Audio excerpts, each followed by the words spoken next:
Been doing heroin since I was probably 19 years old. I have been addicted to heroin for about 3 years now.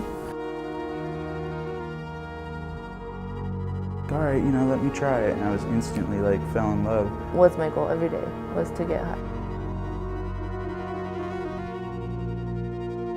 It's a struggle every day not to use. That just takes over, makes me a different person.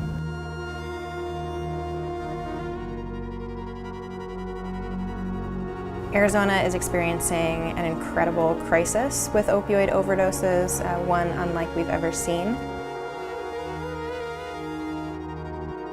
It affects everybody from young to old. Just talking about it kind of makes me crave it.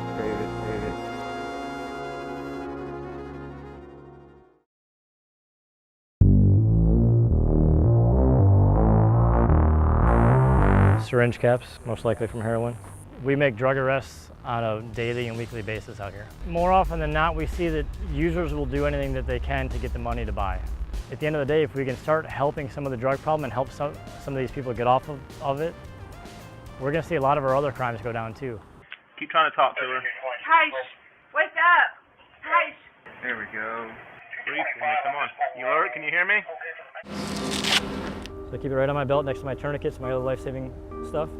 That's the Narcan nasal aspirator. Essentially, this is just another piece of the first aid kit that could save our life or somebody else's. To say that we can eliminate it that's a long shot, but at least if we can slow the rate of people dying unnecessarily from it, if we can make some neighborhoods safer for some of these kids.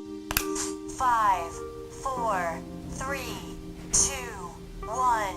The last week I was out, I overdosed 4 times in 7 days. Luckily, I was with friends that had the Narcan shot because they brought me back. Injection complete. We know that people who overdose and die the most are people who are coming out of a period of abstinence. So that's people who are leaving jail, people who are leaving treatment, people who are leaving prison. So giving people a chance at surviving is really important because you can't get sober if you're dead. Screening is probably our biggest thing. When an inmate comes in here, we're screening them to identify those people with an opioid problem or opioid misuse.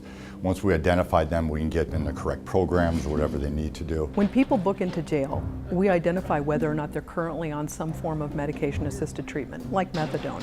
For those people that are receiving that, we continue it while they're in jail. Importantly, we connect them with the provider that is providing that service so that they will also be able to continue that treatment when they go back into the community.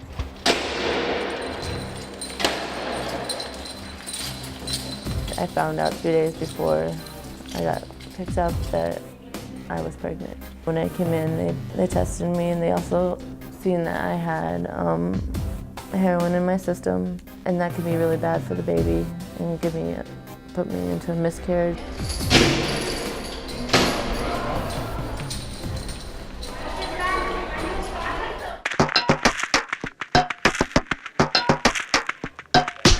By using methadone, it reduces their cravings and therefore reduces the likelihood of any kind of relapse to a substance. If a female is pregnant, the idea is for her to be on methadone so that she's not going through withdrawals, which can be life-threatening for the fetus. By keeping them stable, it helps them to start maybe making healthier decisions in their lives. I just think that if I don't better myself and don't get on the right track, that I'm not gonna be able to keep him or her.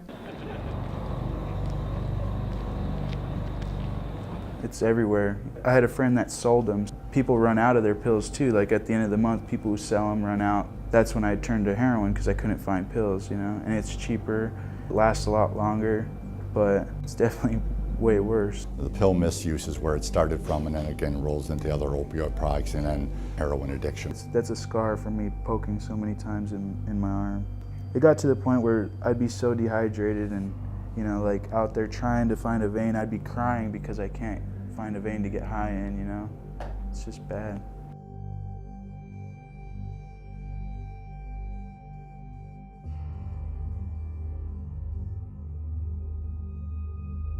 It can be administered by injection once per month. It's great for people leaving incarceration settings because people are educated and they know that if they use after receiving this injection, they're not going to get that same high. For me, taking Vivitrol would be like a savior, You know, it's not in my mind that I can get out and get high. I know that it's going to block me, so I'm hoping that it helps me to not crave it or think of it as much. It's an everyday struggle, and it's going to be for the rest of my life. That's what I realized. People are dying every single day. This is a crisis. It's affecting so many in our community. Families are being torn apart. People are losing their lives. And it's very, very complicated. We recognize that. In Maricopa County, we're doing everything that we can to help people work through this very, very difficult challenge, whether they're in our jails or on the streets. We're doing what we can to provide support that will allow people to get back to where they want to be, productive, contributing members of our society, members of our community. When I came to jail, I was not in good condition, you know. I couldn't eat because I didn't have my drugs. Didn't want to be here. Was mad at everybody, mad at the world, mad at myself for getting caught. Now I look at it like this is a blessing. Coming to jail was like God intervening in my life. We'll take it one day at a time.